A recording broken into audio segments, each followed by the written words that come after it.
मित्रांनो नमस्कार. मित्रांनो, राज्यात महायुतीचं सरकार पुन्हा येण्यामागे महत्त्वाची ठरलेली योजना म्हणजेच लाडकी बहीण योजना. लाडकी बहीण योजना महायुती सरकारकडून निवडणुकीच्या आधी 3 ते 4 महिन्यापूर्वी राज्यात लागू करण्यात आली होती. यामध्ये प्रत्येक पात्र महिलेला 1,500 रुपये देण्यात येतील अशी ग्वाही सरकारकडून देण्यात आली. इतकंच नाही तर निवडणुका आधीच या योजनेचे एकूण 5 हप्ते म्हणजेच एकूण 7,500 रुपये पात्र महिलांच्या बँक खात्यामध्ये जमा देखील करण्यात आले. या योजनेची लोकप्रियता लक्षात घेऊन राज्यात पुन्हा महायुतीचं सरकार आल्यास लाडक्या बहिणींना 1,500चे 2,100 रुपये देऊ असे महायुतीच्या जाहीरनाम्यात सांगण्यात आले आणि याचा परिणाम असा झाला की लाडक्या बहिणींनी मिळून निवडणुकांच्या निकालाचं पारडं महायुतीच्या बाजूने झुकवलं. याच योजनेच्या जोरावर महायुती सरकारला भूतो न भविष्यती असा विजय मिळाला. राज्यात पुन्हा महायुतीला सत्ता स्थापनेचा मार्ग मोकळा झाला. मंत्र्यांचे शपथविधी झाले. इकडे मात्र लाडक्या बहिणी आपल्याला सरकार 1,500वरून 2,100 रुपये कधी देणार याची वाट पाहत आहेत.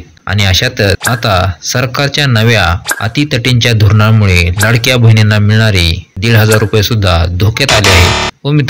कारण मित्रांनो आता लाडकी बहीण योजनेसाठी नवीन नियम लावण्यात येणार आहेत मित्रांनो. आणि ज्या महिला या अटी शर्तीमध्ये बसतील फक्त अशा बहिणींनाच आता इथून पुढे या योजनेचा लाभ मिळू शकेल मित्रांनो. ज्या महिला या अटी शर्तीमध्ये बसणार नाहीत त्यांचं नाव या योजनेतून वगळण्यात येणार आहे हे मात्र नक्की. आता कोणत्या आहेत त्या अटी आणि सरकारने जसे 2,100 रुपये देणार असे सांगितले आहे तर ते कधी देणार या सर्व प्रश्नाची उत्तरं आपण आजच्या या व्हिडिओमधून जाणून घेणार आहोत मित्रांनो. त्यामुळे हा व्हिडिओ शेवटपर्यंत पहा. चॅनलवरती नवीन आला असाल तर अशाच महत्त्वाच्या अपडेटसाठी चॅनल सबस्क्राईब करा. चला तर मित्रांनो व्हिडिओ सुरू करूया.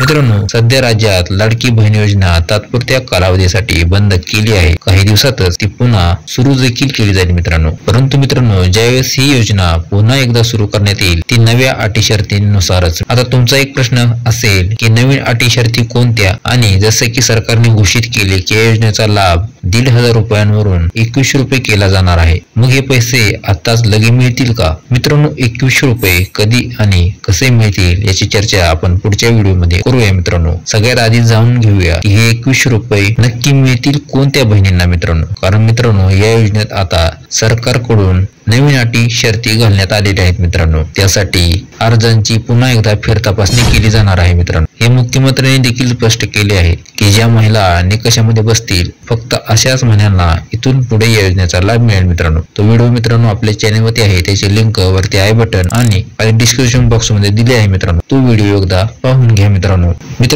आता कोणते आहेत त्या अटी आणि नियम? तर मित्रांनो, त्या अटी काय नवीन नाहीत मित्रांनो. अटी जुन्याच असतील परंतु मित्रांनो त्याची अंमलबजावणी मात्र आता केली जाईल मित्रांनो. जसं की मित्रांनो, ज्या अटी लाडकी बहीण योजनेचा फॉर्म भरताना ज्या अटी हमी पत्रामध्ये दिल्या गेल्या होत्या मित्रांनो त्याच अटी या ठिकाणी असतील मित्रांनो. म्हणजेच काय तर मित्रांनो, जेव्हा लाडकी बहीण योजना पुन्हा सुरू होईल तेव्हाही या योजनेच्या अटी शर्ती पूर्वीप्रमाणेच राहणार आहेत मित्रांनो. पूर्वीप्रमाणेच असणार आहेत. फरक फक्त एवढाच असणार आहे मित्रांनो की आता त्या अटींचं तंतोतंत पालन केलं जाणार आहे मित्रांनो. तुम्हाला तर माहितच आहे मित्रांनो की जेव्हा लाडकी बहीण योजना सुरू करण्यात आली होती तेव्हा यामध्ये काही अटी आणि शर्ती घालण्यात आलेल्या होत्या मित्रांनो. मात्र आगामी निवडणुका डोळ्यासमोर ठेवून सरकारने या अटींकडे पूर्णतः दुर्लक्ष केलं आणि काही महिला या योजनेसाठी पात्र नसूनही किंवा अपूर्ण कागदपत्र असून सुद्धा त्यांना या योजनेचा लाभ मिळाला होता मित्रांनो. परंतु आता या योजनेसाठी ज्या अटी लावल्या होत्या त्या अंतर्गत ज्या महिला पात्र होतील फक्त त्यांनाच इथून पुढे या योजनेचा लाभ मिळणार आहे मित्रांनो. फक्त त्याच महिला इथून पुढे या योजनेचा लाभ घेऊ शकतील.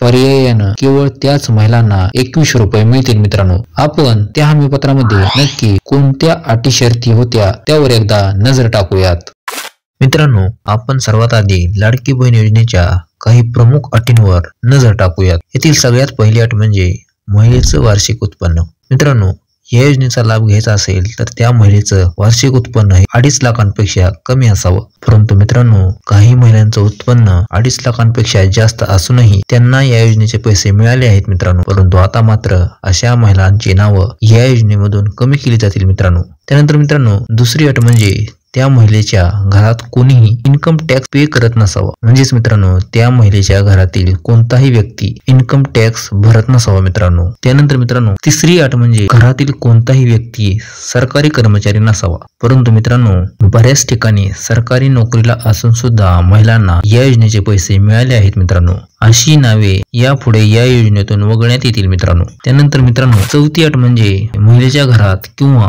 महिलेच्या नावावर कोणतेही चारचाकी वाहन नसावे मित्रांनो. त्यानंतरची मित्रांनो अट म्हणजे महिलेच्या नावावर 5 एकर किंवा त्यापेक्षा जास्त जर शेती असेल ती महिला या योजनेसाठी अपात्र मानली जाईल मित्रांनो. अशा महिला या योजनेचा लाभ घेऊ शकत नाहीत मित्रांनो, ही गोष्ट लक्षात ठेवा. या योजनेतील शेवटची अट म्हणजे त्या महिलेला इतर कोणत्याही सरकारी योजनेचे पैसे मिळत नसावेत मित्रांनो. जर त्या महिलेला या व्यतिरिक्त म्हणजेच जसं की संजय गांधी निराधार तसेच विधवा पेन्शन योजना यापैकी कोणत्याही योजनेचे जर आधीच पैसे मिळत असतील तर ती महिला सुद्धा या योजनेसाठी अपात्र मानली जाईल मित्रांनो आणि त्या महिलेचं नाव इथून पुढे या योजनेतून वगळण्यात येईल मित्रांनो. ही गोष्ट लक्षात ठेवा मित्रांनो. या होत्या या योजनेच्या संबंधीतील काही महत्त्वाच्या अटी. जर तुम्ही या अटींमध्ये बसत असाल तर तुम्हाला काळजी करण्याची काहीच गरज नाही मित्रांनो. तुम्हाला या योजनेचा लाभ इथून पुढेही असाच भेटत राहील मित्रांनो. आता राहिला प्रश्न की ज्यांनी खोटी माहिती देऊन आतापर्यंत या योजनेचा लाभ घेतला आहे त्यांचा, तर मित्रांनो त्यांना मात्र इथून पुढे या योजनेचा लाभ मिळणार नाही मित्रांनो.